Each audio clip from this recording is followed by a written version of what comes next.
Tak atas sikit. Ada kacing ya, tak atas. Nah, gitu boleh. Boleh gitu.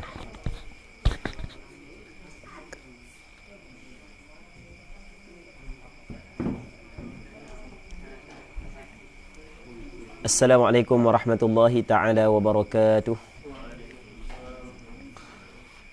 A'udzu billahi minasy syaithanir rajim. Bismillahirrahmanirrahim. Alhamdulillahi rabbil alamin wassalatu wassalamu ala asyrafil anbiya'i wal mursalin sayyidina Muhammadin wa ala alihi wa sahbihi ajma'in. Allahumma rabbi syrah li sadri wa yassir li amri wahlul 'uqdatam min lisani yafqahu qawli. Wala hawla wala quwwata illa billahil aliyyil 'azim. Allahumma anfa'na bima 'allamtana wa 'allimna ma yanfa'una wa 'allimna ma jahilna wa dhakkirna ma nussina. Allahumma zidna 'ilman nafi'a wa fahman wasi'a. Allahumma faqihna fid din wa 'allimna at-ta'wil.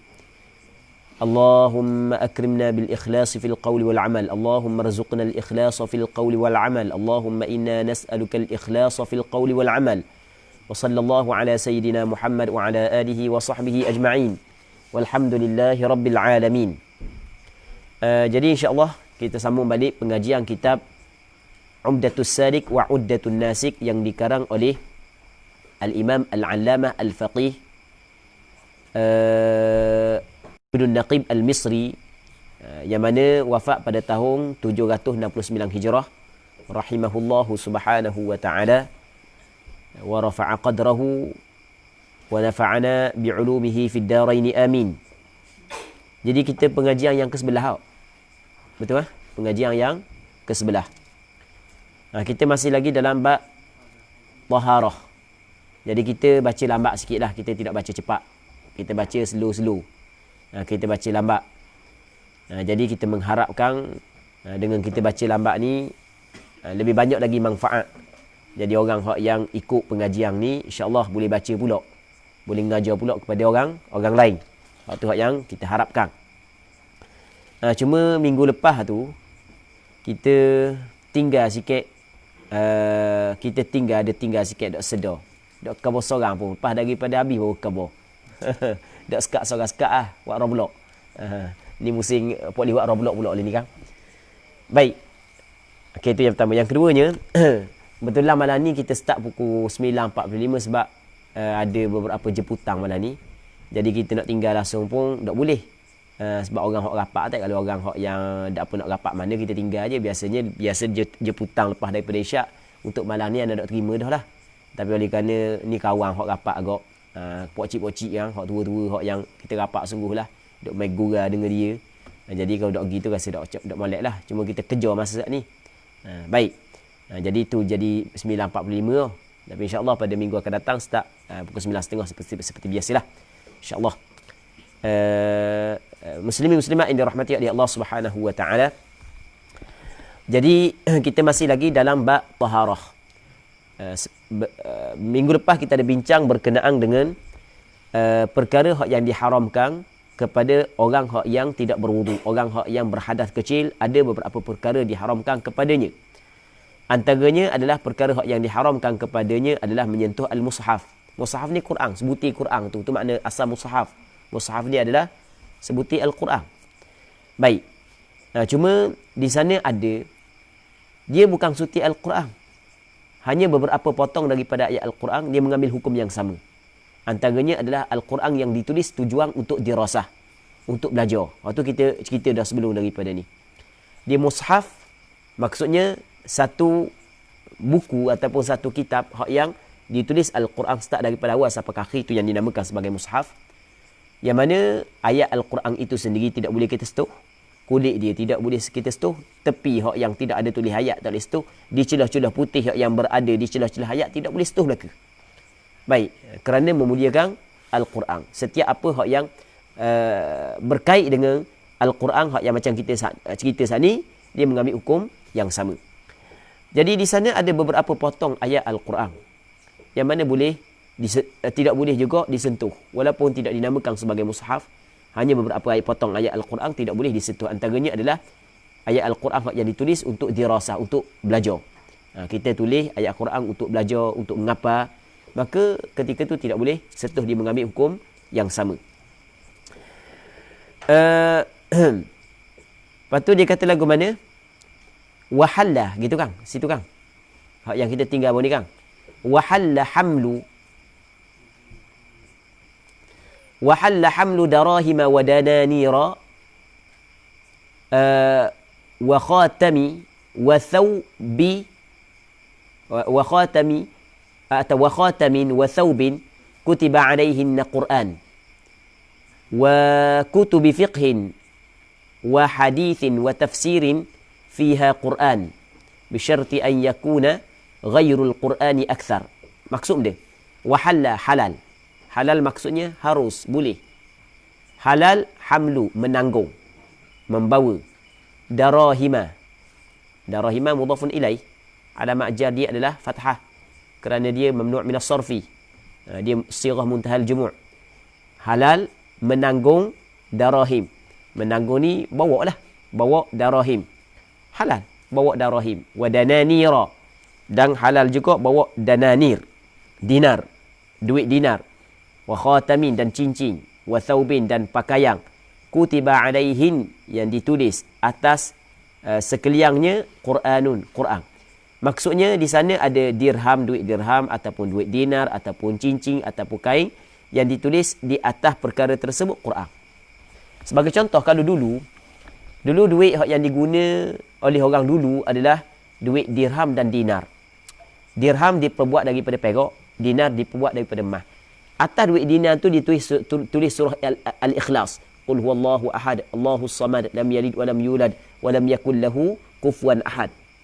Duit dulu ditulis surah Al-Ikhlas di atas duit. Ni anda pernah tengoklah, tapi duit ni diguna di zaman mana anda lupa dah. Yang mana atas duit saat ni tu tulis surah Al-Ikhlas. Jadi duit saat ni tu kita bawa. Boleh tak kita bawa ketika kita tidak ada wudu? Kata ulama tak ada masalah. Kerana tulis duit di atas ayat Al-Quran di atas duit hanya litabarruk sahaja, untuk mengambil keberkatan, maka tidak menjadi masalah, boleh kita pegang walaupun kita tidak ada wudu. Sama juga cincin. Ada orang yang dia buat cincin, dia tulis ayat Al-Quran di atas cincin dia, maka boleh dia pegang walaupun tidak ada wudu. Begitu juga kain yang ditulis di atas kain tersebut Quran, tapi bukan tujuan untuk belajar, hanya tujuan litabarruk, untuk mengambil keberkatan sebagai contoh, maka tidak menjadi masalah, boleh kita pegang. Sama juga wa kutubi fiqhin, dan kitab-kitab fiqh, dia wa dananira atas pada darahima, wa khatamin atas pada darahima, wa thawbin atas pada darahima, wa kutubi fiqhin atas pada darahima. Dan halal membawa, menanggung kitab-kitab fiqh. Kitab-kitab fiqh contoh macam kitab Umdatus Salik, wa hadith, dan kitab-kitab hadith, wa tafsirin, dan kitab-kitab tafsir, fiha, yang ada di dalamnya Quran. Kitab fiqh ada ayat Quran, ada sebahagian daripada kitab fiqh ada ayat Al-Quran. Tapi ada juga kitab fiqh yang tidak ada ayat Al-Quran. Dia kitab fiqh sebenarnya dia ada beberapa cakap kita beberapa tahap lah, ada beberapa tahap. Kalau kitab fiqh yang dinamakan sebagai matan, biasa hanya dia cover hukum sahaja. Dia tidak buat marilah dalil daripada Quran, dalil daripada hadis. Ini hanyalah khulasah yang difahami oleh para alim ulama daripada Quran dan hadis, dia pun memuatkan di situ. Dalil daripada Quran tak ada, dalil daripada hadis pun tak ada. Ada kitab yang besar sikit, ada sedikit dalil daripada Quran, sedikit daripada dalil daripada hadis. Kalau kitab yang besar lagi, yang memang membincangkan tentang hukum berserta dengan dalil, tu banyak. Ayat Al-Quran banyak, hadis pun banyak. Baik, tak kira lah sama ada sikit ke, banyak ke, ayat Quran berada dalam kitab fiqh, maka kitab fiqh yang ada ayat Al-Quran di dalamnya boleh dipegang kitab tersebut, boleh ditanggung kitab tersebut. Nak bawa kitab tu tak ada masalah, halal. Tapi bisyarti an yakuna ghairul Qur'ani akthar. Tapi syarat, jadi syarat bukan boleh secara mutlak. Sama juga kitab tafsir. Sama juga. Bukan boleh secara mutlak, tapi boleh dengan syarat selain daripada Quran tu lebih banyak. Kalau Quran lebih banyak, maka tidak dibolehkan. Di sekarang ni dia ada kitab tafsir. Yang mana kitab tafsir sebagai contohlah, kita ada kitab tafsir Jalalain sebagai contoh. Kitab tafsir Jalalain yang baru. Yang baru, yang mana gini, ana rumah ada tapi tak ingat nak mari. Baik. Dia tafsir luar tafsir. Dia tafsir lepas tu mari ayat Quran, tafsir ayat Quran, tafsir ayat Quran kan. Maksudnya di celah-celah ayat dia mari tafsir. Tapi tengah ni Al-Quran tu. Tengah ni dia ayat Al-Quran kecil. Maka tu sebenarnya dia mengambil hukum yang sama. Maksud mengambil hukum yang sama, mengambil hukum yang sama dengan mushaf. Tidak boleh pegang kalau sekiranya tidak ada wudu. Sebab dia sebab ayat Al-Quran lebih banyak berbanding dengan benda lain. Okey, boleh faham kan? Baik. Walaupun ada sebahagian daripada ulama mengatakan boleh pegang, tapi kalau kita tengok mengikut kaedah mazhab Imam Syafi'i, tidak boleh kita pegang kalau sekiranya kita tidak ada wudu. Okey. Seterusnya wa yumakkanu as-sabiy. Kita baca tak tu? Tak lagi tak? Wa yumakkanu as-sabiyyul muhdithu min hamdihi wa massih. Dan dibiarkanlah dia tamkin, maksudnya diperbolehkan. Kita tak ada masalah, kita biarkan. As-sabi, kanak-kanak. Yang dimaksud dengan sabi di sini adalah orang yang belum balik lagi. Sama ada perempuan ataupun lelaki, sama ada lelaki ataupun perempuan. Di as-sabi asal makna untuk lelaki, sabiyah untuk perempuan.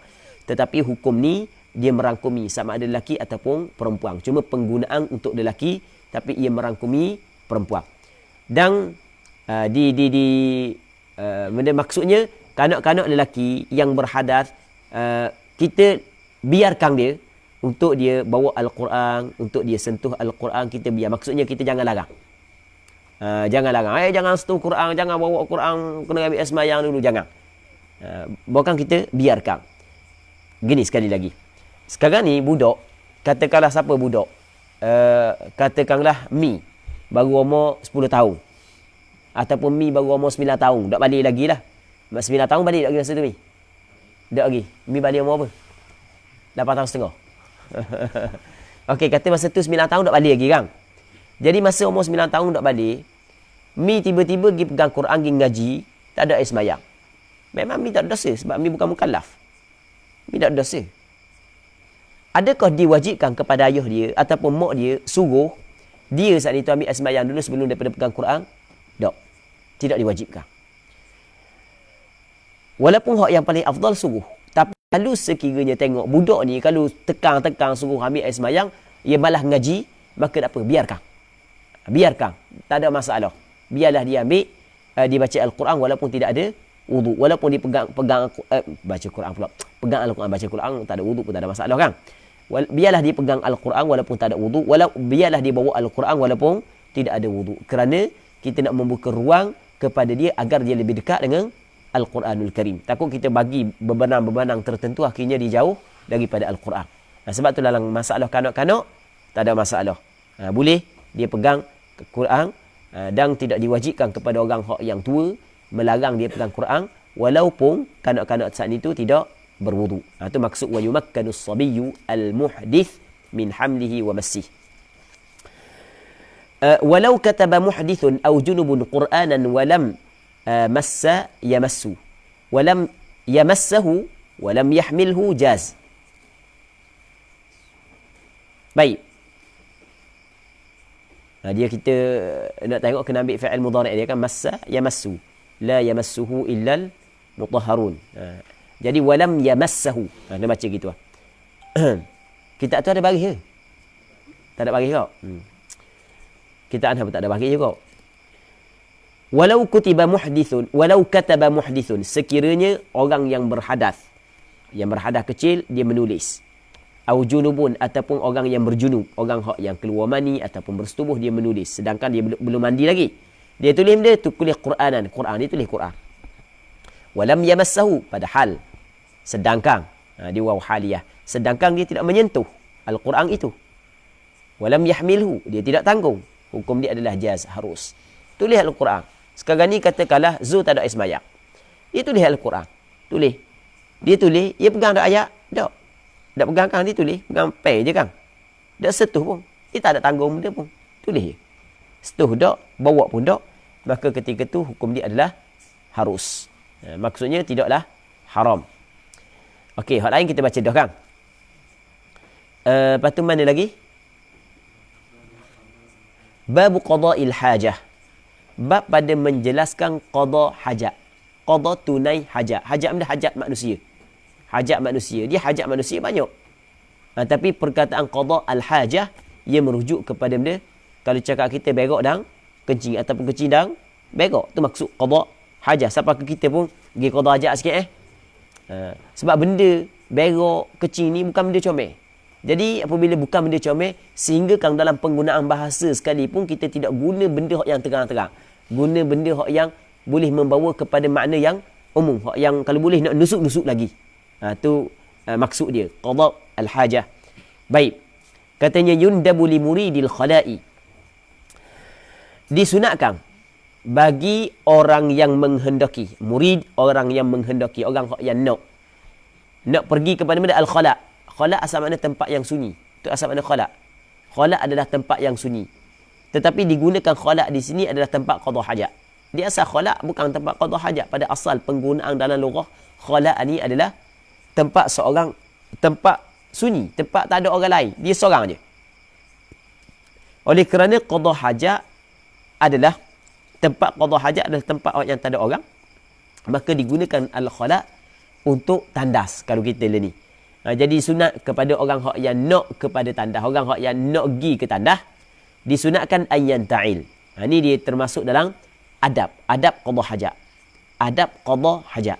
Sunat ayyan ta'il. Apa dia yan ta'il? Yan ta'il ambil daripada perkataan na'al, selipar, alas kaki.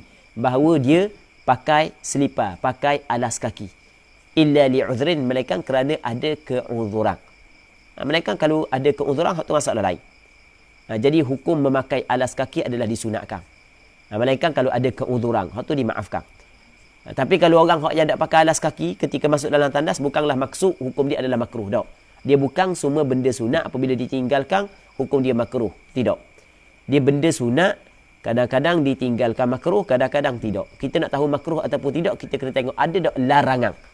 Kalau ada larangan, barulah boleh hukum makruh. Kalau tidak ada larangan, hanya ada tuntutan sahaja, yang mana tuntutan tersebut bukanlah tuntutan yang cukup kuat.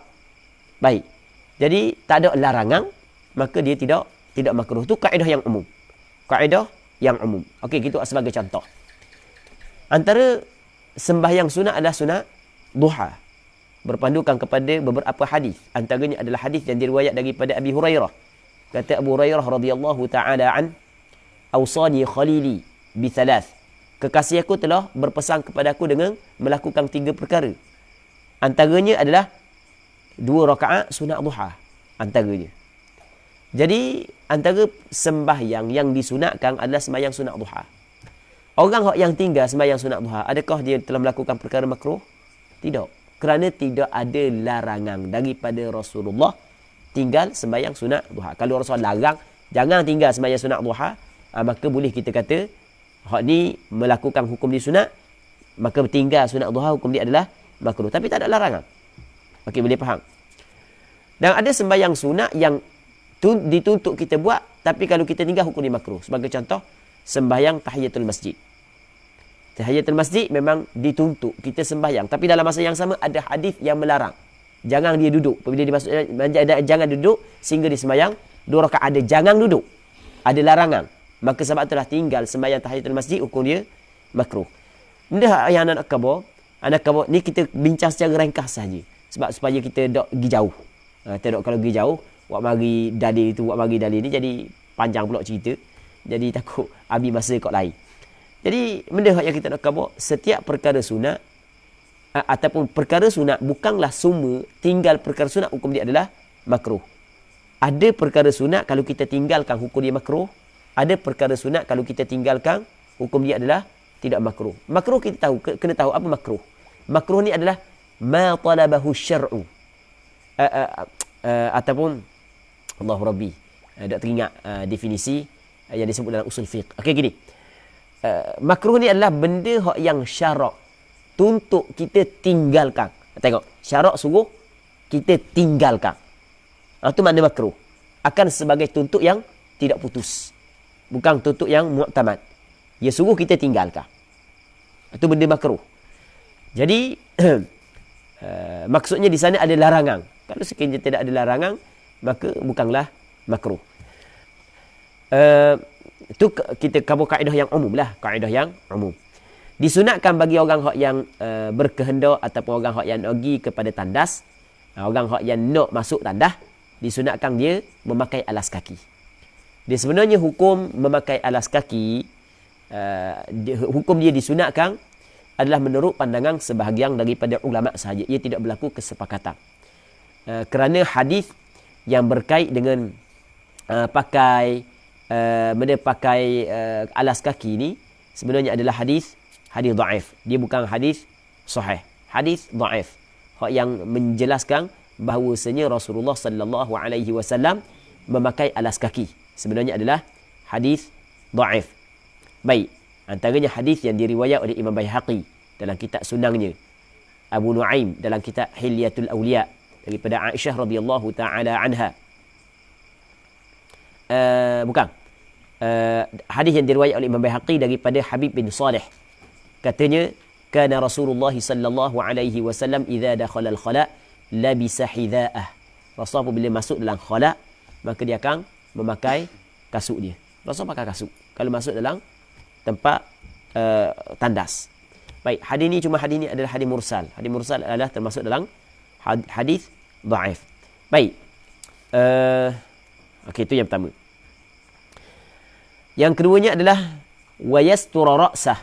Sunat dia tutup kepalanya.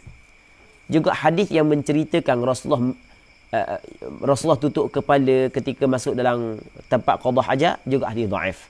Antaranya adalah hadis yang diriwayat oleh Imam Baihaqi, Imam Abu Nuaim daripada Aisyah. Kata Aisyah, kana Nabi sallallahu alaihi wasallam idza dakhala al-khala ghatta ra'sah. Rasulullah apabila masuk dalam khala, dia akan menutup kepalanya. Hadis ini sanad dia dhaif.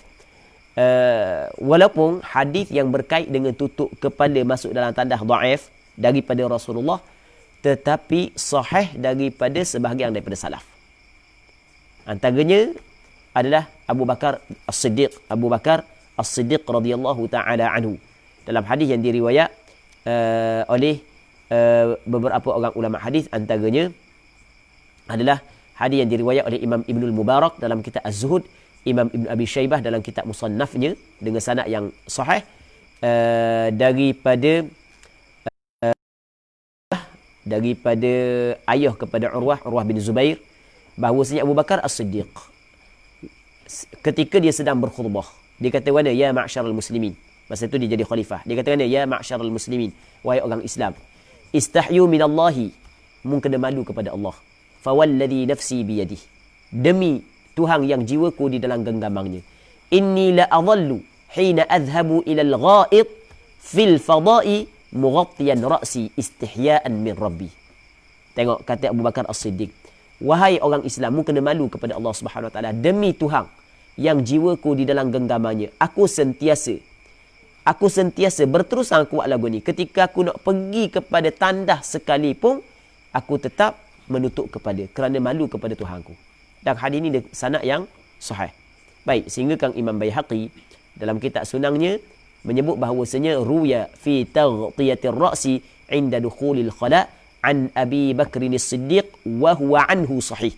Kata Imam Baihaqi, diriwayatkan pada menutup kepala ketika masuk di dalam khala, dalam tandas, daripada Abi Bakar As-Siddiq. Dan apa yang diriwayatkan daripada Abu Bakar As-Siddiq adalah sahih.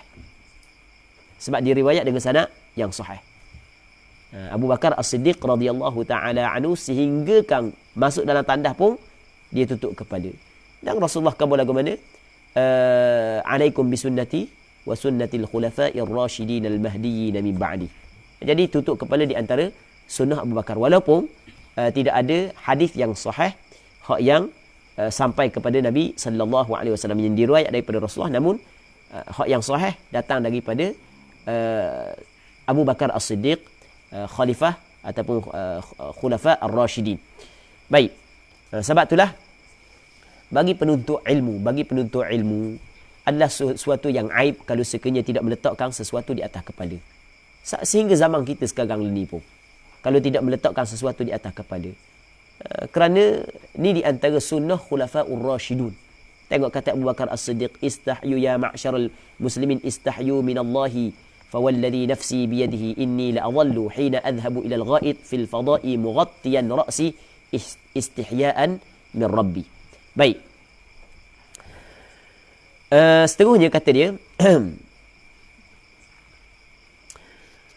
wa yunahhiya ma fihi dzikrullahi wa rasulihi wa kulli ismin mu'azzam.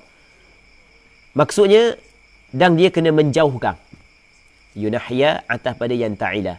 Dia kena menjauhkan perkara yang ada padanya sebutan Allah, sebutan Rasul, yang ada tulisan Allah, tulisan nama Allah, tulisan nama Rasul dan setiap nama yang dimuliakan. Jadi benda tu kalau ada nama Allah, tertulis nama Allah, tertulis nama Rasul, tertulis nama para malaikat, maka dia kena jauhkan. Dia kena elokkan daripada memasukkan perkara tersebut di dalam tandas. Takut mengotori, sedangkan benda itu adalah benda yang mulia. Maka kita memuliakan perkara tersebut dengan cara kita menjauhikan perkara tersebut daripada tempat-tempat yang kotor kerana dia khawatiri terkena najis. Cuma memasukkan nama Allah ke dalam tandas dia tidaklah sampai kepada haram. Hukum dia adalah makruh sahaja. Baik. Fa in dakhala bil khatami dhamma kaffahu alaih. Kalau jika dia memasukkan ataupun dia masuk ke dalam khala dengan membawa khatam. Khatam maksudnya cincin. Yang mana cincin tersebut ada nama Allah ataupun nama Rasul. Cara dia adalah dhamma kaffahu alaih. Dia dhamma ni menghimpunkan kaf. Ni kaf di atasnya. Maksud dia menghimpunkan kaf di atasnya, tutup, repah, biar dia duduk dalam. Jadi tertutup di dalam tangan kita. Itu maksud dia. Antara adab, antara perkara yang disunatkan kepada orang yang nak qada hajat adalah wa yuhayyi'a ahjar al-istinja. Dia kena menyediakan batu-batu untuk dia beristinja. Dia kena menyediakan batu-batu untuk dia beristinja. Kalau sekiranya dia beristinja dengan air, dia siapkan air. Sebab sekarang ni lepas daripada istinja, kita nak guna sesuatu untuk membersihkan tempat keluar najis. Lepas daripada kita istinja, takkan kita nak minta dengan orang? Zo, orang bagi air sikit tu. Dia nak pasal begok Boleh tak gitu, tak ada adab begitu.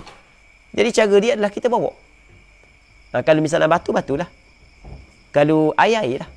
Cuma di sini dia cover batu kerana di sana ada hadis secara jelas. Hadis yang diriwayat oleh Imam Abu Daud.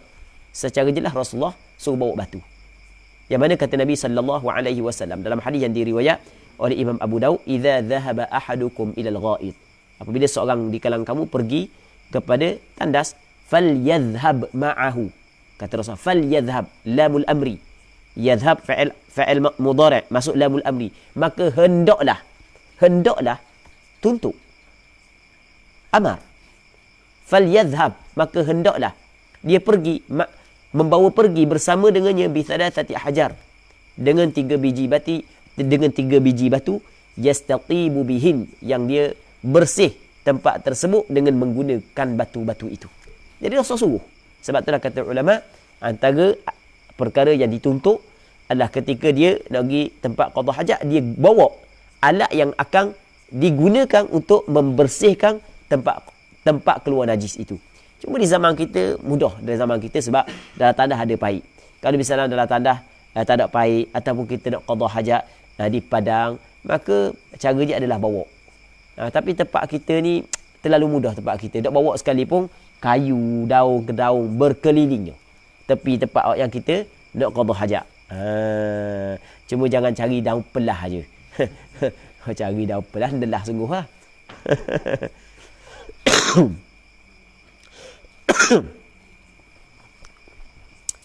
Katanya wa yaqula 'inda ad-dukhul. Disunatkan dia berkata ketika masuk dalam tandas, 'inda ad-dukhul, 'inda iradati ad-dukhul, ketika nak masuk. Bukan ketika masuk dah, ketika nak masuk. Sebab apabila masuk dalam tandas, maka tidak boleh kita menyebut nama Allah, kita berzikir dalam tandas. Jadi ketika nak masuk, sunat kita kata warna bismillah. Allahumma inni a'udzubika minal khubuthi wal khaba'ith. Bismillah, dengan nama Allah Subhanahu wa taala. Sunat kita baca bismillah. Dan apa sunat kita baca bismillah? Kerana ada tuntutan agar kita baca bismillah sebelum daripada kita masuk dalam tandas. Di sana ada hadis yang diriwayat oleh Imam Tirmizi dalam kitab Imam Tirmizi. Kita biasa kita sebut kitab Sunan Tirmizi. Sebenarnya kita kata Sunan Tirmizi ni adalah untuk mudah je sebenarnya. Tapi guru ana Syekh Abu Huda Al-Yaqubi dia kata sebenarnya tidak tepat kata Sunan Tirmizi, tidak tepat kata Sahih Tirmizi. Kena kata Al-Jami' Al-Mukhtasar. Dia adalah nama-nama dia. Tapi kita cakap mudah-mudah je lah. Kita cakap mudah-mudah. Dalam kitab At-Tirmizi. Kitab Jami' Imam Tirmizi. Yang mana Imam Tirmizi dalam kitab Jami' dia sebut lagu mana? Satu hadis Nabi SAW bersabda, "Satru ma baina a'yunil jinni wa 'awrati bani Adam idza dakhala ahaduhumul khala' ay yaqula bismillah." Penutup di antara mata-mata jin dan aurat anak Adam ketika dia masuk ke dalam tandas adalah dibaca bismillah. Apabila dia baca bismillah, maka ucapan tersebut akan menjadi penghalang daripada mata-mata jin untuk melihat kepada aurat dia. Hadis ini walaupun ada sebahagian daripada ulama menghukumkan sebagai hadis dhaif, tapi masih lagi ada ulama yang mengatakan hadis ini adalah hadis hasan. Maksudnya dalam menilai hadis ini ulama berbeza pandangan. Tapi masih lagi ada ulama yang menerima hadis ini. Masih lagi ada ulama yang mengatakan hadis ini adalah hadis yang layak untuk dijadikan hujah. Kalau kita kata hadis dhaif sekalipun, dalam bab fadail tidak menjadi masalah. Boleh kita beramal dengan hadis dhaif selama mana tidak menyalahi kaedah yang umum. Baik. Katanya lagi, Allahumma ya Allah, inni sesungguhnya aku, a'udzubika, aku berlindung dengan engkau ya Allah, minal khubuthi, daripada syaitan jantan, wal khaba'ith, dan syaitan betina. Wa indal khuruj, dan ketika keluar. Ketika keluar. Masalah ketika keluar ni adalah setelah keluar. Ketika keluar bukan ketika nak keluar. Sebab kalau kita nak keluar, kita masih lagi berada dalam tandas. Kalau tadi ketika masuk, yakni ketika nak masuk. Ketika keluar, jangan kata ketika nak keluar. Okey, boleh faham kan? Ketika keluar, dibaca kata ghufranak. Ghufranak ay atlubu ghufranak. Aku menuntut keampunan engkau ya Allah. Jadi ghufranak maf'ulun bih bagi fi'il yang dihadzaf. Daripada segi i'rab bolehlah beberapa wajah. Itu kita i'rab secara ringkas saja. Ghufranak. Apa baca dengan nasab? Kerana dia jadi maf'ul. Maf'ulun bih bagi fi'il yang dihadzaf. Takdirnya adalah atlubu ghufranak. Aku menuntut, aku memohon keampunanmu ya Allah. Jadi keluar daripada tanah minta keampunan. Dan apa baca gini? Kerana Rasul baca gini. Rasul apabila keluar daripada tandas, Rasul akan baca ghufranak. Rasul akan minta keampunan daripada Allah. Sebab mana Rasul minta keampunan daripada Allah? Kata ulama, antaranya antara alasan ataupun antara huraian dia yang dihurai oleh ulama adalah kerana Rasulullah ni dia menyebut Allah setiap masa. Yadhkurullah ala kulli ahyani. Rasulullah dia menyebut Allah setiap masa. Tengok dalam hadis yang diriwayatkan Imam Tirmizi dalam kitab Syama'il Muhammadiyah. Yang mana Rasulullah menyebut Allah Subhanahu wa taala setiap masa. Tiba-tiba masuk dalam tandas, dia tidak boleh menyebut Allah Subhanahu wa taala kerana dalam tandas bukanlah tempat yang selayaknya. Okey, boleh faham? Maka apabila dia tidak boleh menyebut Allah Subhanahu wa taala ketika dia berada dalam tandas, maka dirasakan ia satu kekurangan, satu kecuaian. Kerana merasakan itu adalah satu kecuaian, maka ia minta keampunan daripada Allah Subhanahu wa taala. Okey, boleh faham? Satu. Dan ada juga huraian sebahagian daripada ulama mengatakan bahawasanya Rasul minta ampun kepada Allah adalah kerana benda. Kerana apabila kita masuk dalam tandas, kita dapat qada hajat, buang belaka benda yang ada dalam perut, dalam buang belaka. Jadi itu adalah satu nikmat yang cukup besar. Sebab itulah orang yang tidak boleh qada hajat, sakit. Orang tak boleh ketuk sakit. Jangan main. Nampak ketuk je, tak boleh ketuk sakit. Betul tak kita ni? Kedak ni? Betul tak? Orang yang tak boleh nak qada hajat. Mana ni? Mekak kepala kalau lebih seminggu nak duduk qada hajat. Kena pergi atas hospital. Tak nak kecing. Oh, gelepoh. Tak ada nak kecing tapi tak boleh. Subak. Nas'alullah as-salamata wal afiyah. Oh, gelepoh, sakit. Memang sakit-sakit sungguh. Orang yang biasa kena batu karang ni tahulah. Allah memang sakit-sakit. Tapi kita dapat qada hajat dengan selesa. Maka ia adalah satu nikmat. Nikmat yang cukup besar. Maka diwajibkan kita kena bersyukur di atas nikmat tersebut. Maka ketika diwajibkan bersyukur, kadang-kadang syukur kita saat itu tidak sempurna. Maka di situ nampak ada kecuaian daripada kita. Maka kita minta istighfar di atas kecuaian tersebut. Okay, boleh faham kan? Baik. Itu secara ringkas. Ghufranak. Alhamdulillahilladzi adhaba anni al-adha. Boleh baca anni al-adha. Boleh baca dua. Alhamdulillahilladzi adhaba anni al-adha wa afani. Segala puji bagi Allah Ta'ala yang telah menghilangkan daripada aku al-adha, perkara yang menyakiti, dan memberi afiat kepada aku, memberi kesihatan kepada aku. Dan antara perkara yang disunatkan lagi adalah wa yuqaddima dakhilan yasarahu wa kharijan yaminahu. Dia mendahulukan ketika dia nak masuk dalam tandas, kaki kirinya. Ketika nak keluar daripada tandas, dia dahulukan dengan kaki kanan. Hak yang kita sebut saat ni, nak masuk dalam tandas baca, nak keluar daripada tandas baca tu, lepas tu nak masuk dalam tandas masuk dengan kaki kiri, nak keluar daripada tandas masuk dengan kaki kanan. Dia bukanlah khusus kepada tandas ataupun tempat yang disediakan untuk qada hajat. Bukan orang yang qada hajat di padang sekalipun, pada bukan tempat yang disedia untuk qada hajat, tetap disunatkan melakukan perkara yang sama. Tu maksud dia, wala yakhtassu dhikrud dukhuli lil khala'i wal khuruji wa taqdimu al yusra wal yumna wa tanhiyatu dhikrillahi ta'ala wa rasulihi bil bunyan bal yushra'u bis sahra'i aidha. Itu maksud yang ingin disampaikan oleh pengarang kitab kita. Dan tidak tertentu zikir masuk ke dalam tandas dan zikir keluar daripada tandas. Zikir masuk dalam tandas bismillah, Allahumma inni a'udzubika minal khubuthi wal khaba'ith. Zikir keluar daripada tandas, ghufranak alhamdulillahilladzi adhaba 'annil adha wa 'afani.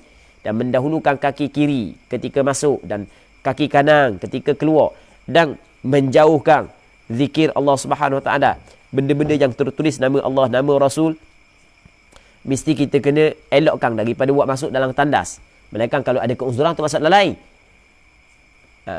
Tidak tertentu bil bunyan.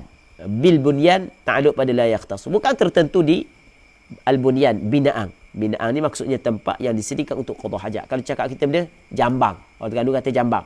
Bukan tertentu untuk jambang sahaja. Bal bahkan yushra'u, disyariatkan, dituntut. Perkara-perkara tersebut saat itu bis sahra'i aidan, di padang aidan juga. Kalau orang tu qada hajat pada suatu tempat yang tidak disediakan untuk qada hajat.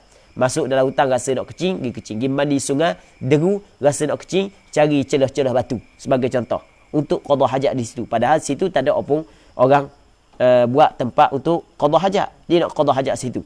Ataupun dia kecing dalam air terus. Biasa nak kecing dalam air ni.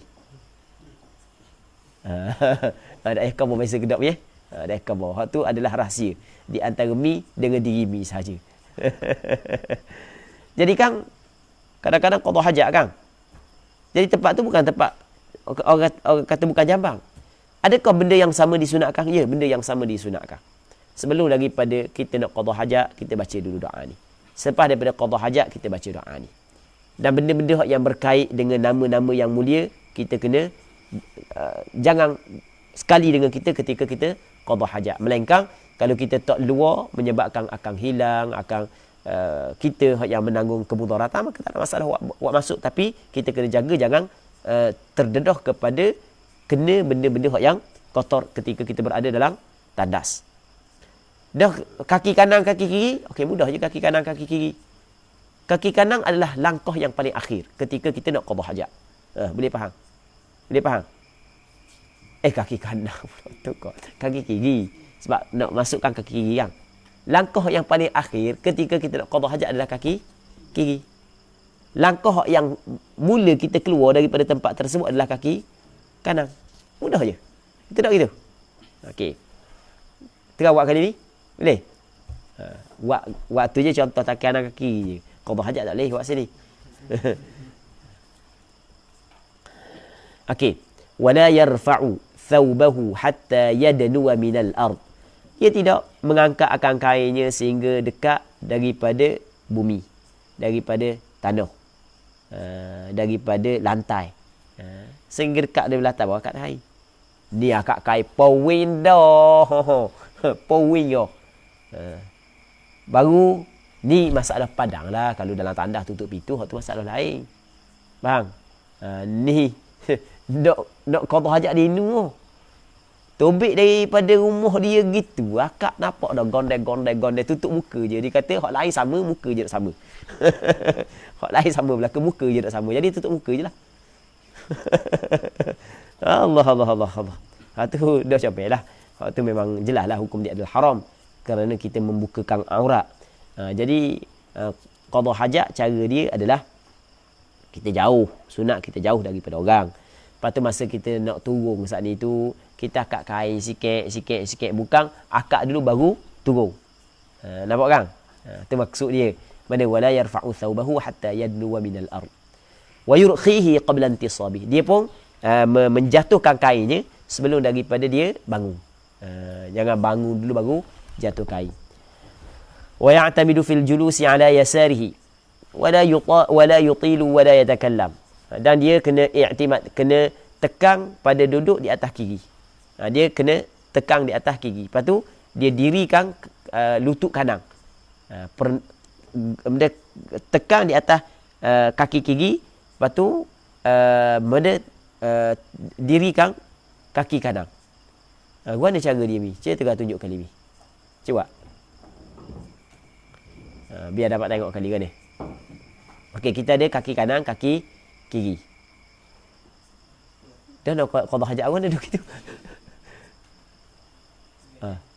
Duduk macam qada hajat. Mana kaki kiri, mana kaki kiri? Kaki kiri. Kaki kanan duduk biasa, kaki kanan straight, rapat gitu. Kaki kanan akak tinggi, akak atas. Bukan gitu. Kaki kanan tak jadi. Gitu. Biar gagah kaki kiri. Gitu. Gagah kaki kiri. Kaki kanan biasa, kaki kanan tak ada benda pun. Dia straight gitu je. Hak tu hak yang disunatkan. Hak tu hak yang paling comel. Sebab di sana ada hadis. Hadis ni adalah hadis dhaif. Walaupun ada hadis dhaif, kata ulama tak ada masalah. Boleh guna. Baik. Alasan yang diberikan oleh ulama kenapakah sunat buat lagu ni adalah dua alasan. Alasan yang pertama adalah untuk memudahkan keluar. Dan memang kalau tengok kedudukan perut memang munasabah lah. Mudah keluar. Okey, itu yang pertama. Yang keduanya adalah untuk memuliakan hak yang kanan. Jadi hak yang kita guna untuk qada hajat adalah kiri. Kanan tetap kita jaga untuk memuliakan hak yang kanan. Okey, tu dua alasan hak yang disebut oleh para alim ulama, khususnya ulama mazhab Imam Syafi'i dalam benda kedudukan ketika qada hajat. Zo, cuba sekali Zo. Mi wak dak jadi ni nampak. Cuba Zo.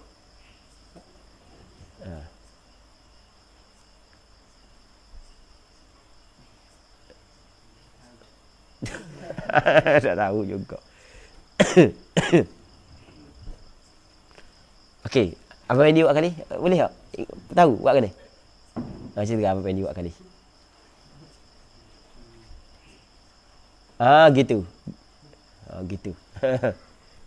Baik. Wala yutil, dan jangan duduk lama dalam tandas. Duduk nengu cari idea. Dia ada setengah-setengah orang dia dapat idea dalam tandas. Sungguh bukan cerita dongeng ni. Ada orang hak yang setengah-setengah orang dapat idea dalam tandas. Anda dengar siapa? P. Romli ke siapa? Oh, dia cari idea nyanyi apa semua sekali. Biasa dengar gitu? Biasa tak dengar? Ada kan? Anda lupa dah siapa? Dia kata dapat idea dalam tandas. Oh, kau lama duduk tandas. Jangan. Tempat hak tandas banyak tak apa. Kalau tandas 3 uti orang ramai, tengok lah. Selok lah. Main nak begok belaka. Wala yatakallam, dan tidak boleh dia bercakap dalam tandas. Hukum bercakap dalam tandas adalah dilarang. Hukum dia adalah makruh. Fa idzan qata'al baul masaha bi yasarihi min duburihi ila ra'si dzakarihi wayan turu bilutfin thalathah. Apabila terputus air kecing. Air kecing berhenti dah. Jadi apabila air kecing berhenti, maka ketika tu dia kena sapu, gosok biasarihi dengan tangan kirinya. Min duburihi, daripada duburnya, ila ra'si zakarihi, kepada kepala zakar. Ambil daripada bawah, naik ke atas. Tu untuk lelaki. Supaya saki baki, air kecing hok duduk dalam tu keluar. Tapi kena buat slow-slow, beraluh. Bukan buat ngasar, takut mudarat. Okey, boleh faham kan? Buat slow-slow. Tarik gitu je. Kalau orang puang, dia gosok bahagian ari-ari dia. Untuk memastikan air kecing tu keluar, habis. Tapi adakah benda ni wajib? Tak wajib. Melainkan kalau dia tahu bahawa air kecing dia kalau tak buat begitu akan keluar balik. Maka barulah hukum dia adalah wajib untuk mengelak daripada benda tu terkeluar ketika dia nak sembahyang dan seumpamanya. Katanya wayan turu bilutfin thalatha. Dia luruk dengan lemah lembut 3 kali. Luruk dengan lemah lembut. Cakap kita luruk dah. Cuma masalah hadis berkenaan dengan luruk ni sebenarnya adalah hadis yang dhaif, diriwayat oleh Imam Ibn Majah dengan sanad yang dhaif. Yang mana kata Nabi sallallahu alaihi wasallam, "Idza bala ahadukum falyantur dzakarahu 3 marrat." Apabila seorang tu kencing, maka dia kena luruk zakarnya sebanyak 3 kali. Dengan jari telunjuk dan jari ibu. Luruk 3 kali. Ini untuk orang lelaki lah. Orang puan nak luruk mana? Baik. Tapi hadis ni diriwayat oleh Imam Ibn Majah dengan sanad yang dhaif. Tapi walaupun dhaif, mazhab Imam Syafi'i melihat bahawasanya di sana ada hadis yang sahih yang menyokong hadis ini. Antaranya hadis yang mana kata Nabi sallallahu alaihi wasallam, "Istangzihu minal baul." Hendaklah kamu bersih daripada air kencing. Fa inna 'ammata 'adzabil qabri minhu. Kerana kebanyakan azab kubur adalah daripada air kencing. Hadis ini diriwayat oleh Imam Ad-Darqutni. Begitu juga hadis yang diriwayat oleh Imam Hakim An-Naisaburi dengan sanad yang sahih. Kata Imam Hakim An-Naisaburi, Nabi sallallahu alaihi wasallam bersabda, "Aktsaru 'adzabil qabri minal baul." Kebanyakan azab kubur adalah daripada air kencing. Maka sebab itulah ulama mazhab Imam Syafi'i mengatakan yang antara benda yang disunatkan adalah kena luruk. Tapi bukanlah bermaksud benda ni diwajibkan. Ada istibra' tidak diwajibkan. Luruk tidak diwajibkan. Kalau sekiranya lepas daripada qada hajat, kuat sangkaan kita air kecing tak tubik dah, maka tak ada masalah dak luruk sekali pun. Tapi yang sebaik-baiknya luruk. Cuma kena ingat, luruk yang penting, yang pertama jangan ngasar. Sebab takut memberi mudarat kepada benda pistol. Takut. Okey, itu yang pertama. Yang keduanya adalah jangan benda kerek sangat. Takut dia akan membawa kepada benda waswas. Jangan terlalu ambil berat sangat, takut membawa kepada waswas. Dan jenis kena nyakit waswas agak jadi susah. Dan kena nyakit waswas, memang jadi susah. Katanya wala yabulu qa'iman bila udhrin wala yastanji bil ma'i fi mawdi'ihi in khafa tarashshusha wala yantaqilu fil marahid. Okey, kita kena berhenti sini dululah untuk malam ni. InsyaAllah kita sambung balik pada minggu-minggu akan datang. Kita ada tak soalan? Ada tak pertanyaan? Tak ada? Tak ada? Tak apalah kalau tak ada. InsyaAllah kita sambung balik pada minggu-minggu akan datang kalau sekiranya dipanjangkan umur. Jadi untuk malam ni kita berhenti sini dulu. Allah Subhanahu wa ta'ala a'la wa alam. Kita mengharapkan ada manfaatnya dan ada keberkatannya. Semoga Allah Subhanahu wa ta'ala mengurniakan kepada kita kefahaman yang mendalam di dalam memahami hukum hakam dan ilmu agama. Wallahu subhanahu wa ta'ala a'la wa alam. Sallallahu ala sayyidina Muhammad wa ala alihi wa sahbihi ajma'in. Walhamdulillahi rabbil alamin.